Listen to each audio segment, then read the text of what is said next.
है आजादी के सपनों के संग जिन्होंने दिया बलिदान है, जरा जरा मां भारती का करता उनको शत शत सलाम है। खून का कतरा कतरा जिनका बोला आजादी, उन माताओं को आजाद हिंदुस्तान करता प्रणाम है। जो चेहरे जो अंग्रेजों की आंख में शूल बने, हंसते हंसते फांसी पर झूल गए। सीनों पर खाई गोली मगर अंग्रेजी बोली मंजूर ना की।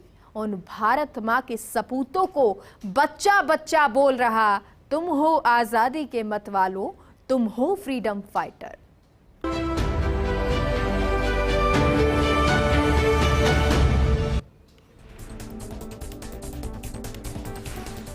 सरदार वल्लभ भाई पटेल लौह पुरुष की ऐसी छवि जो ना तो फिर कभी देखी गई और ना ही किसी ने फिर कभी सोची होगी। आजादी के बाद भारत के लिए जो सपना देखा जा रहा है वो शायद नामुमकिन होता यदि सरदार पटेल ना होते।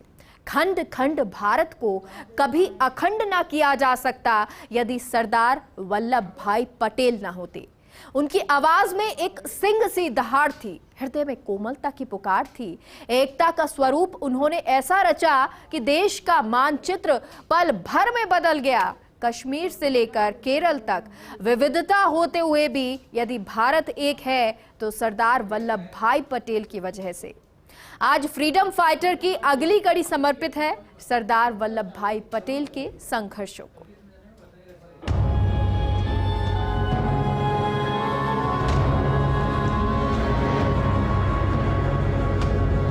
महान सम्राटों से लेकर विदेशी आतताइयों तक, विस्तारवाद से लेकर साम्राज्यवाद तक इस देश ने सब कुछ झेला और देखा। लेकिन एक सरदार ने कुछ महीनों में वो कर दिखाया जो सदियों तक न हो पाता। आजाद भारत के बाद जो सपना देखा जा रहा था वो इतने टुकड़ों में बटा था कि उसे एक कर पाना बेहद मुश्किल था।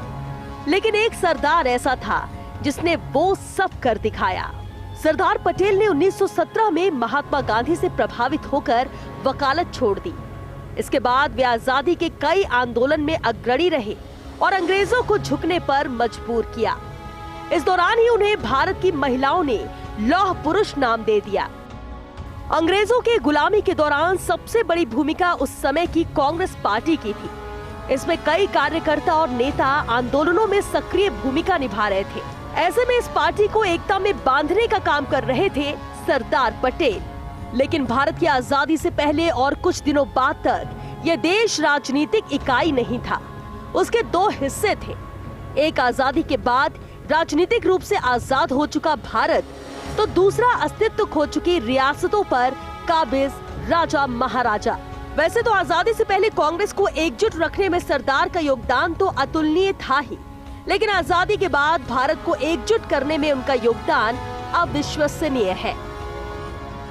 1 अगस्त की वो सुबह जब हल्की हल्की बूंदें अजीब सा रोमांच लिए एक लय एक सुर में मुझे भिगोने की पूरी कोशिश कर रही थी, और उधर दिल्ली में सरदार पटेल रियासतों रजवाड़ों में बिखरे भारत के एक एक हिस्से को जोड़ने में दिन रात पूरी शिद्दत से जुटे थे। इसी जी तोड़ मेहनत का नतीजा था कि मैसूर, बड़ौदा, ग्वालियर, बीकानेर, जयपुर और जोधपुर जैसी रियासतें करारनामा कर चुकी थी कि वे 15 अगस्त को तिरंगे के साथ आजादी का जश्न मनाएंगी। लेकिन काम अभी पूरा नहीं हुआ था, क्योंकि भोपाल, इंदौर, हैदराबाद, जूनागढ़ और कश्मीर जैसी प्रमुख रियासतें अभी तक असमंजस में थी।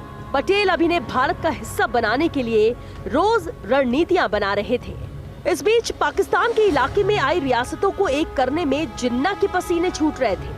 अम्ब, दिर, चित्राल, बलूचिस्तान, बहावलपुर जैसी कई रियासतें थीं, जिन्होंने जिन्ना से कह तो दिया कि वे पाकिस्तान के साथ आएंगी, लेकिन कोई करार करने को तैयार नहीं थी।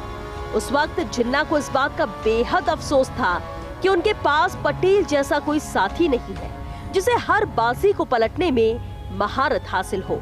वहीं देश में बंटवारे की आग से उठी लपटें हर दिन और ऊंची होती जा रही थी। लखनऊ से लेकर पुणे तक कई संगठनों ने मोर्चा खोल दिया था। देश भर में आंदोलन करने का ऐलान कर दिया गया था, लेकिन पटेल के इरादे मजबूत थे। उन्होंने देश को एकजुट करने का जो मन बना रखा था उसे पूरा करने के लिए वो संघर्षरत थे। इस समय उनके सामने चुनौती थी जूनागढ़ और हैदराबाद रियासतों को भारत में एकजुट करने की। लेकिन सरदार के मजबूत इरादों के आगे हर हट को झुकना पड़ा और अंत में भारत एकजुट हुआ।